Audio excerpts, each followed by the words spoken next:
Hi everyone, hope I'm in focus this time. I shot the whole video and I was out of focus.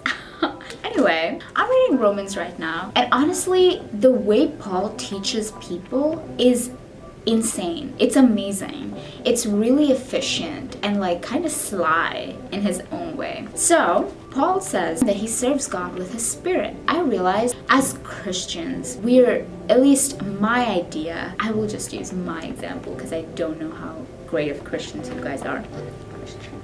I'm just kidding. But I was always under the impression that if something glorified God, that means it was the will of God. Because technically, we do everything for His glory. So like whenever I would be doing something stupid, I would try to find in some way what I'm doing would glorify God. And as soon as I found it, I was like, great, this glorifies God, so this has to be it, you know? And I would just keep it going. But here, Paul is telling the Romans, like his friends, he's like, hey guys, like I really want to come meet you all. And like I tried a few times, but like things always got in the way. Until now, I'm still trying to find it in the will of God to come and meet you. And then he goes on to say that I want to come and meet you because I want to like impart spiritual gifts. I want to bless you. I want to be encouraged by you, etc., etc. And it's like, wait, in a regular Christian sense, that is perfect. Imparting gifts, meeting people, community, hello. The gifts would help reach more community. God is being glorified. It's a perfect example of what would be the will of God.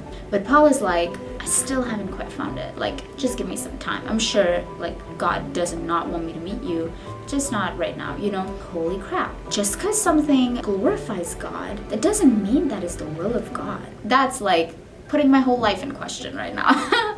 But that was insane. Like, that's one way you serve God with your spirit. You don't even give into your own definitions of what God's will should be like, even in terms of your traditions. In verse 23, he says, people have changed the glory of God to an image of man. We put him in a box. We make him equal to us by putting our definitions on him and end up missing what we were called to do just because of our very small mentality. So widen up. And then, okay, this next part is my favorite part. Paul, at the end of the first chapter, right, he tells how like people have really given into sin and lust, and he like describes all of these sins. I think he uses like 4 big verses to like say like untrustworthy, unloving, unforgiving, unmerciful, proud, boasters, blah blah blah blah. And I like to think that when the Romans were reading this, you know, in their head they were like, Tony, you totally did not listen to his parents the other day, or he did not forgive that girl. Paul is talking about you. And they're like piling up judgment in their head. And finally he takes a step further to say all these people who practice such things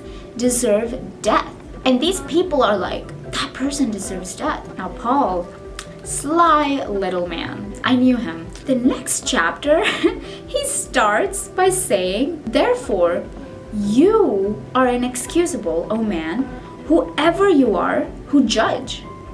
What? You literally just told all of these 1 million things that could put someone to death, and then now you're calling me inexcusable because I judged? And then he says something really cool. For in whatever you judge another, you condemn yourself. For you who judge practice the same things. So he is giving these people a key to freedom from themselves, from their old ego man. So at this point he says, okay, whatever you judged, so you judged this person for envy, bring it back to yourself, because you are in a way condemning or have condemned yourself for those exact same things. The way our conscience works is it's not partial. So if it has a certain judgment, let's say lying deserves death, simple. It's going to judge someone else who lies, yes, but it's also going to judge you if you lie. So Paul is saying there are 2 ways to take care of this problem. One is an unrealistic way where people just have to stop lying, so your conscience has nothing against them. The second way is to remove that judgment from your conscience itself.